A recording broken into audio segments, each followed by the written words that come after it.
Oh, happy Monday. It's good to see everybody. It's good to be back. Oh, Winnie says it's good to be back. Hey, good girl. Oh my gosh. How was everybody's Mother's Day? I hope that you celebrated your moms. I hope that you got to see moms, grandmas. Hey, um, I know that it's still kind of a little weird, but hopefully with everything starting to slowly open back up, maybe you were able to go and see some people that you love that you haven't seen in a little while. I hope so. I didn't get to see my grams, but I did get to see my mom, and that was nice.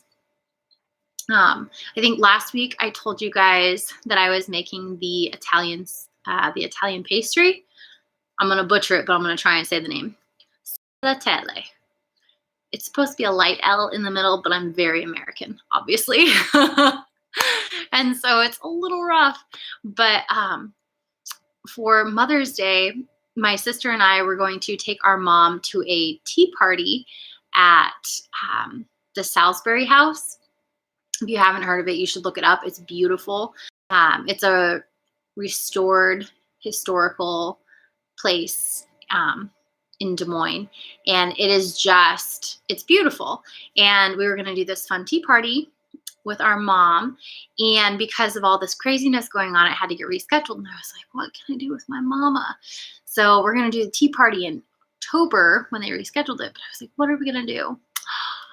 We're going to bake, because she really loved that dessert. And so I was like, I'll just teach her how to make this. So my mom and I spent some time together on Saturday making this pastry. And it was so much fun.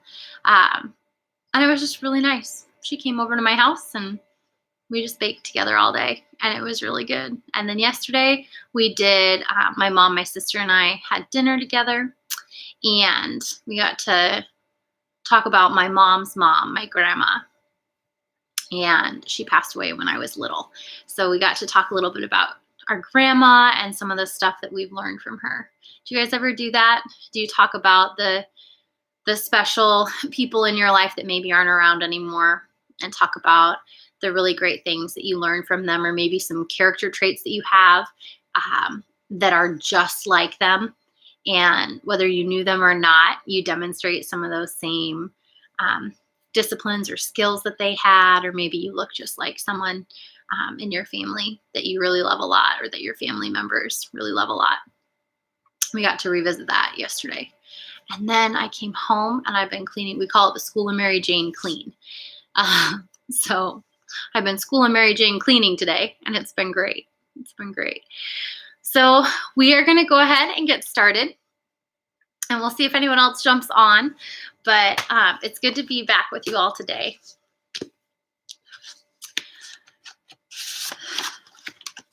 All right, and we are reading from Falling Up by Shel Silverstein, and this is being read with permission from HarperCollins Publishing. Unfair. They don't allow pets in this apartment. That's not decent. That's not fair. They don't allow pets in this apartment. They don't listen. They don't care. I told them he's quiet and never does bark. I told them he'd do all his stuff in the park. I told them he's cuddly and friendly, and yet they won't allow pets. Check out this pet. Does this guy remind anyone of another book? Maybe another favorite children's book with a little boy named Max? Anyone else read Where the Wild Things Are when they were little?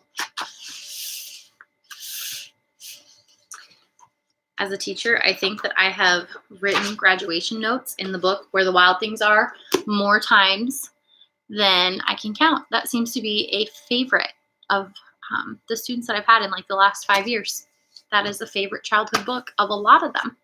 So if you haven't read yourself some Where the Wild Things Are, you need to go out and either check it out from the library or go buy yourself a copy. We left off in the middle of a story last time. So we're reading My Life in Dog Years by Gary Paulson. And this is a true story about dogs that he has had over the course of his lifetime. And this is being read with permission from Random House Publishing. So remember, he He had kind of a rough home life. His mom and dad were alcoholics, and usually um, they weren't usually doing their parent job. So on the weekends, he would take his shotgun that his uncle got him, and he would go and hunt. And he took to camping all weekend long on the river. And this weekend, when he went out, he was clawing his way up the riverbank, and there was a big, dark animal, and it barked and scared him, and he tumbled all the way down the hill and realized that it was a dog. But strays were shy and usually starved. This dog stayed near me, and in the gathering light, I could see that he was a Labrador and that he was well fed. His coat was thick, and he had fat on his back and sides. "Well," I said, "what do I do with you?" This time his tail thumped twice, and he pointedly looked at the gun, then back at my face, then down the side of the river to the water. "You want to hunt?" There, he knew that word. His tail hammered his sides, and he stood wiggling and moving off along the river ahead of me. I had never hunted with a dog before and did not know for certain what was expected of me, but I started to follow, thinking we might jump up a mallard or a teal. Then I remembered my fall and the mud and that the gun was still loaded. I unloaded it and checked the bore and found the end packed with mud. It took me a minute to clean it out and reload it, and before I'd finished, he'd come back and sat 4 feet away, watching me quietly.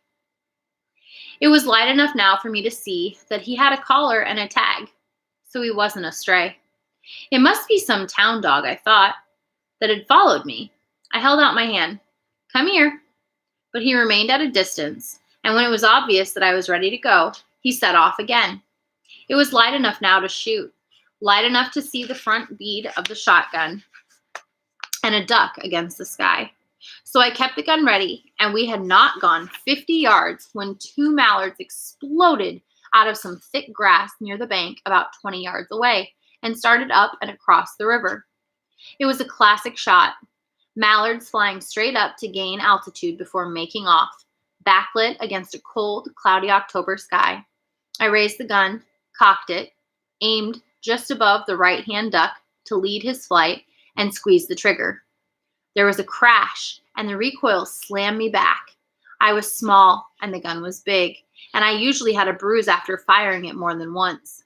But my aim was good, and the right-hand duck seemed to break in the air, crumpled, and fell into the water.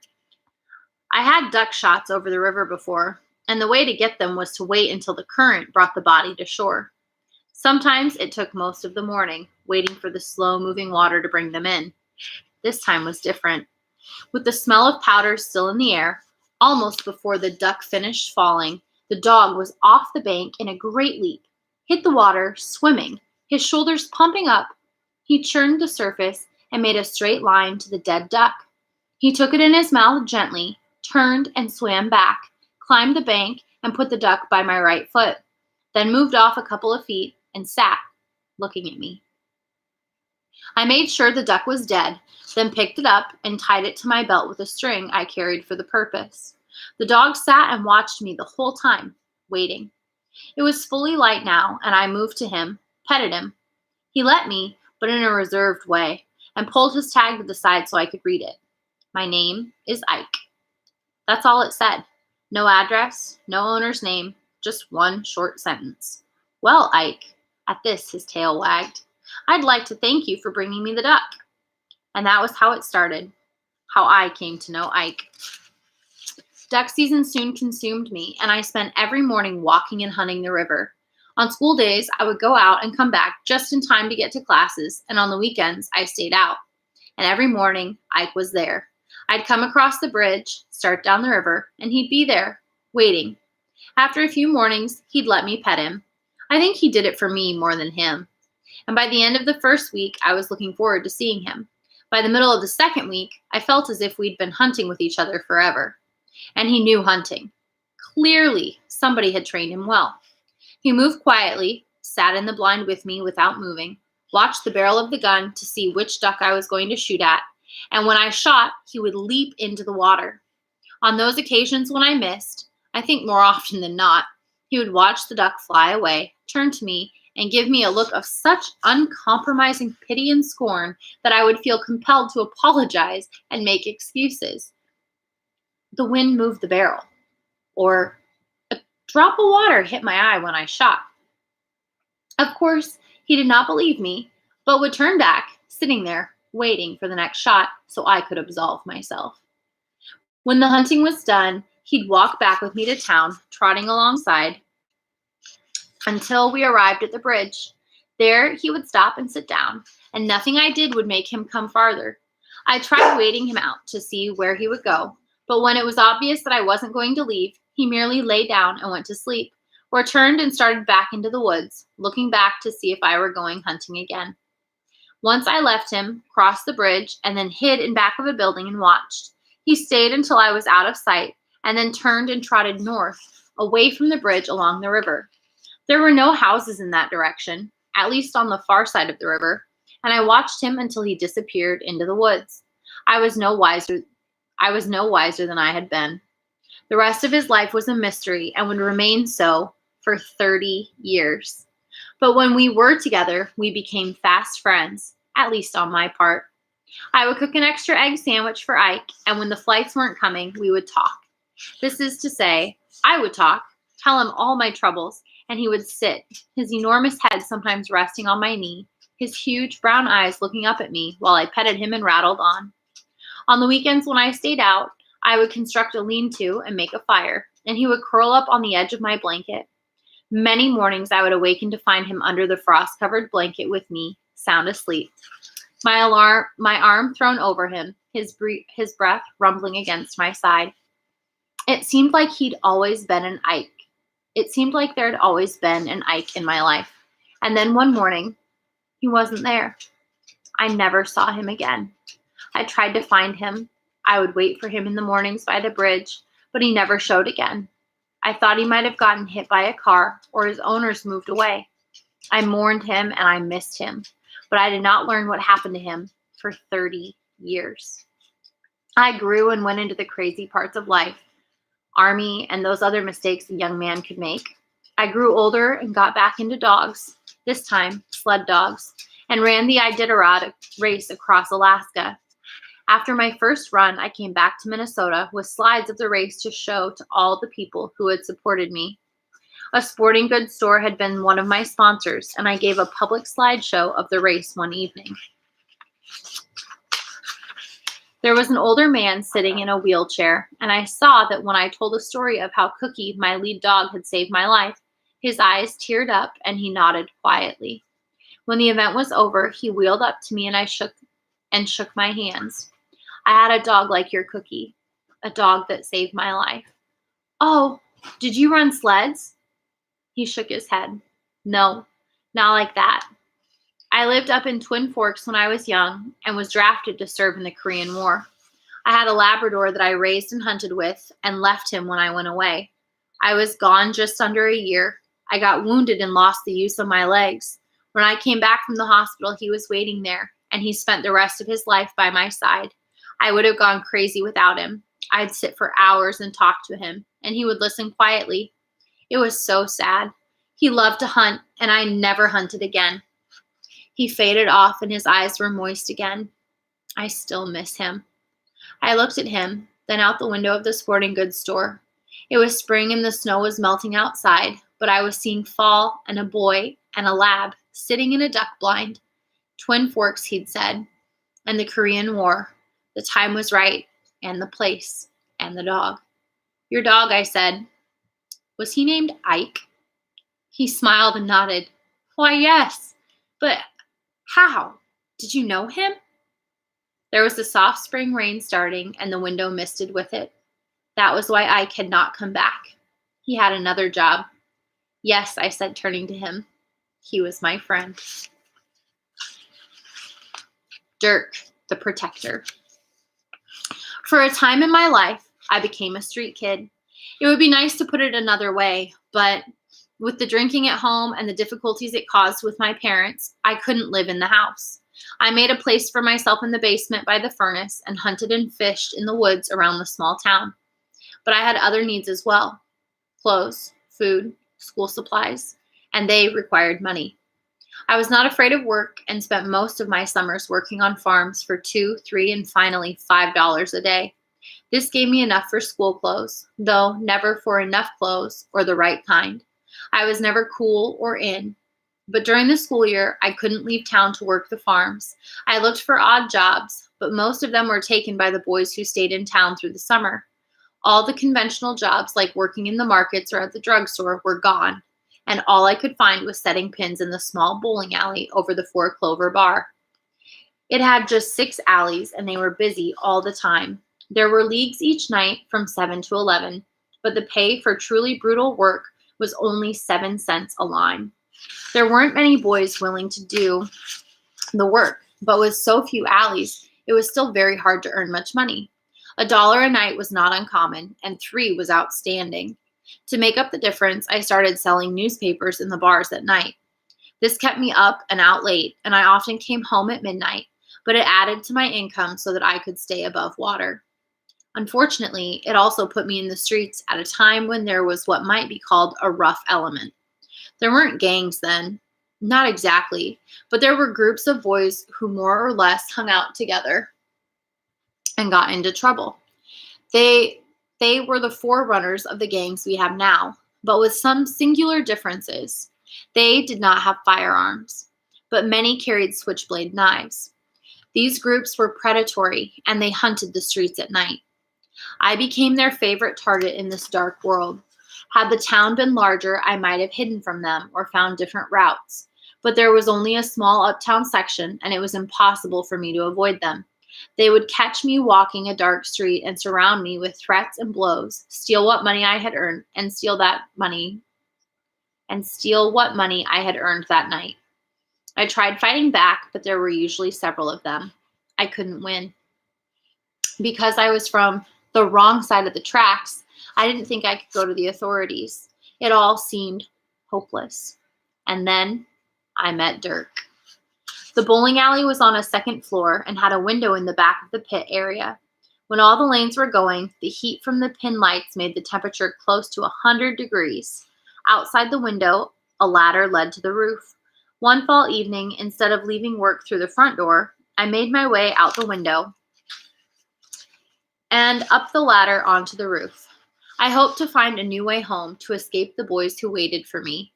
That night, one of the league bowlers had bowled a perfect game, 300, and in celebration had bought the pit boys hamburgers and Cokes.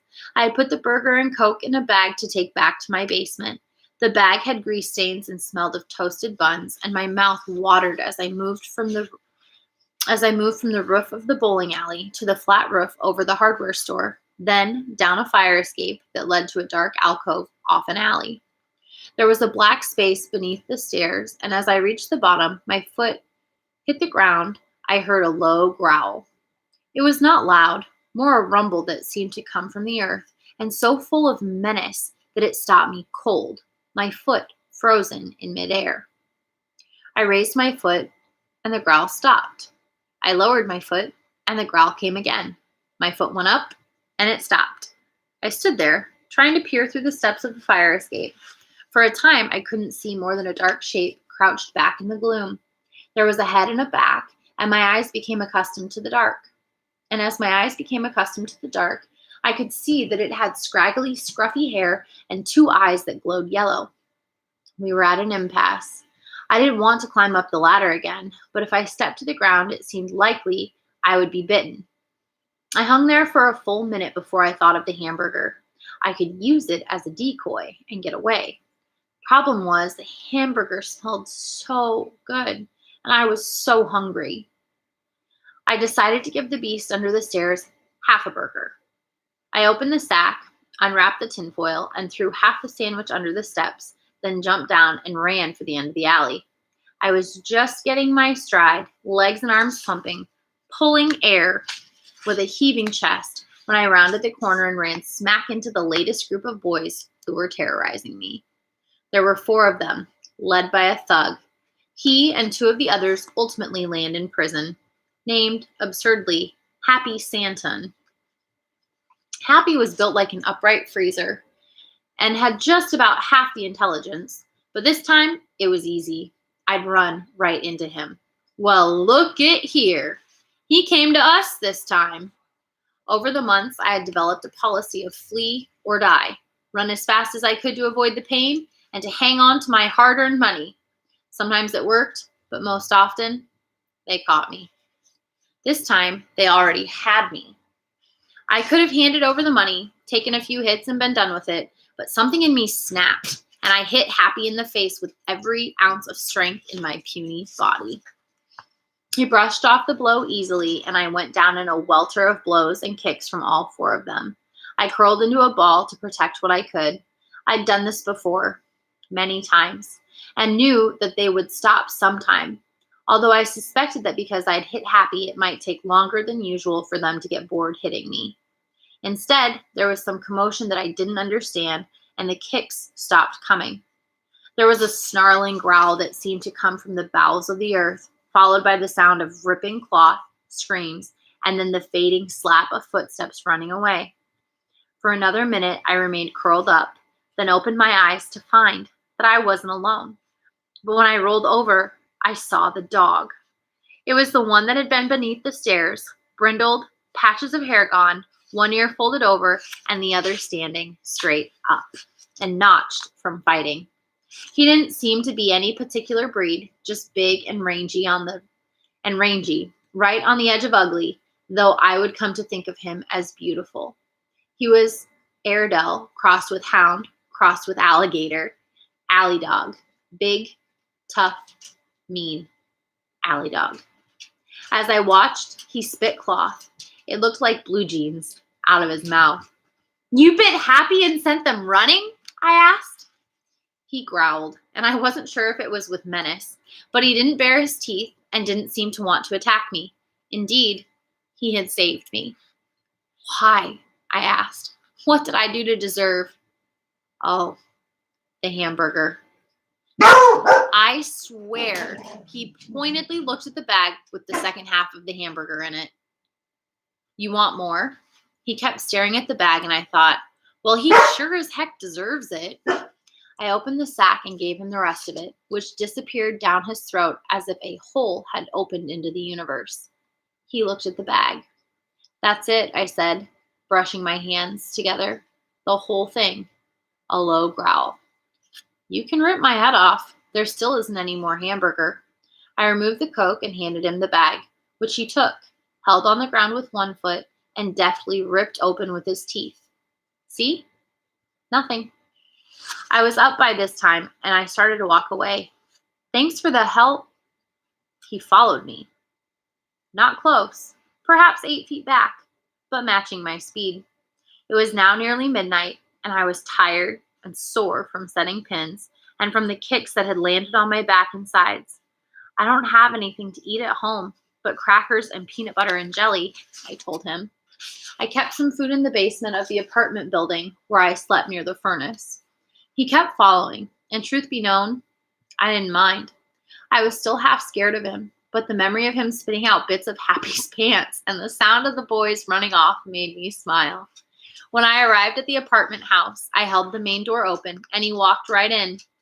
I opened the basement door, and he followed me down the steps into the furnace room. I turned the light on and could see that my earlier judgment had been correct. He was scarred from fighting, skinny, and flat-sided with patches of hair gone. His nails were worn down from scratching concrete. Dirk, I said. I'll call you Dirk. I had been trying to read a detective novel, and there was a tough guy in it named Dirk. You look like somebody named Dirk. And so we sat that first night. I had 2 boxes of Ritz crackers I'd hustled somewhere, a jar of peanut butter and another one of grape jelly, and a knife from the kitchen upstairs.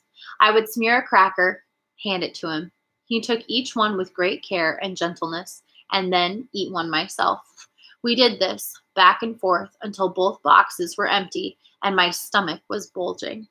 Then I fell asleep on the old outdoor lounge I used for furniture. The next day was a school day. I woke up and found Dirk under the basement stairs, watching me. When I opened the door, he trotted up the steps and outside, growling at me as he went past, and I started off to school. He followed me at a distance, then stopped across the street when I went into the front of the school building. I thought I'd probably never see him again. But he was waiting when I came out that afternoon, sitting across the street by a mailbox. I walked up to him. "Hi, Dirk." I thought of petting him, but when I reached a hand out, he growled, "All right, no touching." I turned and made my way toward the bowling alley. It was Friday, and sometimes on Friday afternoon, there were people who wanted to bowl early, and I could pick up $1 or two setting pins. Dirk followed about 4 feet back, closer than before. And as I made my way along 2nd Street and came around the corner by Ecker's drugstore, I ran into Happy. He had only 2 of his cohorts with him, and I don't think they had intended to do me harm, but I surprised them, and Happy took a swing at me. Dirk took him right in the middle. I mean, bit him in the center of his stomach, hard, before Happy's fist could get to me. Happy screamed and doubled over, and Dirk went around and ripped into his rear and kept tearing at it, even as Happy and his 2 companions fled down the street. It was absolutely great. Maybe one of the greatest moments in my life. I had a bodyguard. It was as close to having a live nuclear weapon as you could get. I cannot say we became friends. I touched him only once when he wasn't looking. I petted him on the head and received a growl and a lifted lip for it. But we became constant companions. Dirk moved into the basement with me, and I gave him a hamburger every day and hustled up dog food for him. And many nights we sat down there eating Ritz crackers, and he watched me working on stick model airplanes. He followed me to school, waited for me, followed me to the bowling alley, waited for me. He was with me everywhere I went, always back 3 or 4 feet, always with a soft growl, and to my great satisfaction, every time he saw Happy, every time, Dirk would try to remove some part of his body with as much violence as possible. He caused Happy and his mob to change their habits. They not only stopped hunting me, but went out of their way to avoid me, or more specifically, Dirk. In fact, after that winter and spring, they never bothered me again, even after Dirk was gone. Dirk came to a wonderful end. I always thought of him as a street dog. Surely nobody owned him. And in the summer when I was hired to work on a farm 4 miles east of town, I took him with me. We walked all the way out to the farm, Dirk 4 feet in back of me, and he would trot along beside the tractor when I plowed, now and then chasing the hundreds of seagulls that came for the worms the plow turned up. The farmer, whose name was Olaf, was a bachelor and did not have a dog. I looked over once to see Dirk sitting next to Olaf while we ate some sandwiches, and when Olaf reached out to pet him, Dirk actually, this was the first time I'd seen it, wagged his tail. He'd found a home. I worked the whole summer there, and when it came time to leave, Dirk remained sitting in the yard as I walked down the driveway. The next summer, I had bought an old Dodge for $25, and I drove out to Olaf's to say hello and saw Dirk out in a field with perhaps 200 sheep. He wasn't herding them or chasing them, but was just standing there watching the flock. "You have him with the sheep?" I asked Olaf. He nodded. "Last year I lost 43 to coyotes," he said. "This year, not a one. He likes to guard things, doesn't he?" I thought of Dirk chasing Happy down the street and later spitting out bits of his pants, and I smiled. Yeah, he sure does.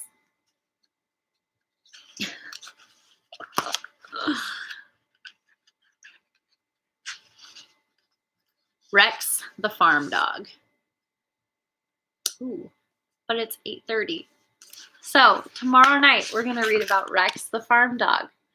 Oh my gosh, I hope you guys enjoyed that story as much as I did. I love this book. I love a book that tugs at your heartstrings and makes you smile. All right, we're going to go ahead and close in prayer, and then we will be back together tomorrow night at 8 p.m. Father God, thank you so much for this time that we got to spend together. Thank you so much for a great story that can bring joy and hope, and it's true that we can know that it's a true story and that you love on people through animals. Father God, I just ask that you would be with each one of these people. I ask that you would be with them, guide them in their decision-making process, Lord. Open their eyes and ears to hear your voice.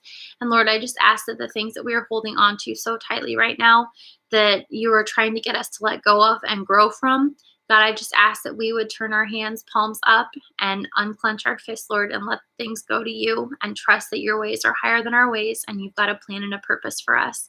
God, I just ask that in this time you would just work in each one of our hearts and grow us into who you're calling us to be. Thank you for each one of these wonderful people, God. Bless them, be with them, protect them, and bring us all back safely together tomorrow. In Jesus' holy name, amen. You guys, it was so good to be with you this evening. I hope you have a great rest of your night, and I'm looking forward to seeing you all back here tomorrow.